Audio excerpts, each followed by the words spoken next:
patay. Saan direct punta?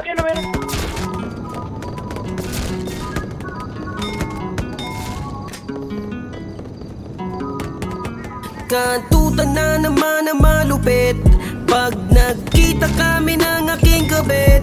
Sabik na yung titik kong galit, pero yung asawa ko di ko pagpapalit. Kantutan na naman na malupit pag nagkita kami ng aking kabit. Sabik na yung titik kong galit, pero yung asawa ko di ko pagpapalit. Magkakantutan na naman kami. Sabi ko magte-text ako mamayang gabi. Magkita na lang tayo kung saan tayo nagkakape. Sige na, yung asawa ko ay aking katabi. Alas 12 ng gabi, ako'y nagmamadali. Pinuntahan ko na agad, di na mapakali. Dinala ko na agad sa malapit na apartel. Wala nang intro-intro, sinipsip ko yung tinggel. Di na ako nagpigil dahil sa sobrang kalibugan. Nagmala Spider-Man ako at aking sinaputan. Napatitig siya sa akin at bigla siyang nagtanong. Sabi niya kung pasok na daw ba yung aking talong. Sabi ko kanina pa, para ka namang tanga. Malaki kasi ang kiki mo kaya di mo dama. Maluwag ka na kasi wag ka nang mag-inarte pa. Sa susunod ang ipapasok ko na ay paa. Kantutan na naman na malupit pag nagkita kami ng aking kabit. Sabik na yung titik kong galit, pero yung asawa ko di ko pagpapalit. Kantutan na naman na malupit pag nagkita kami ng aking kabit.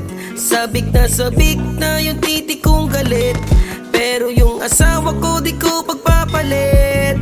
Napadaan na naman dito ang aking gabit. Sa likod ko, puta bigla siyang kumalabit. Sabi ko, sige dehins naman akong tatanggi. Kahit alanganing oras basta ikaw katabi. Biglang nag-init katawan, bigla niya akong sinayawan. At di ko na inayawan, nang ako'y masarapan. Dahan-dahan ko na agad siyang hinubaran. Di na ako nagpaligoy-ligoy, aking tinamuran. Tagaktak yung pawis namin, kala mo na ulanan. Sa laki ba naman ng titigo ay nabulunan. Sabi ko uuwi na ako, tama na ang ululan. Hinahanap na ako ng asawa ko sa Bulacan. Kala niya kasi pupunta lang ako sa kapihan, pero di niya alam meron akong katagpuan. Magkita na lang tayo ulit pag inutugan.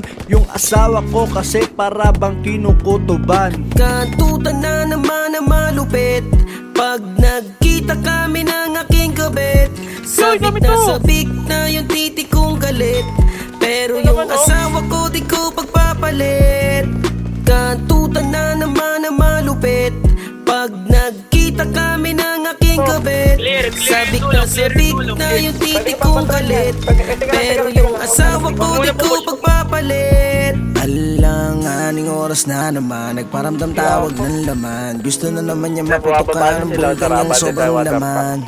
Sabi ko teka lang, huwag ka masyadong maata. Tatapusin ko lang patulugin sila bago ako makasipat. Lalamutakin ko ng sagad, yung bilad mo parang nabilad. Habang nakatalikod papaluin magkabilang pisngi mong lapad.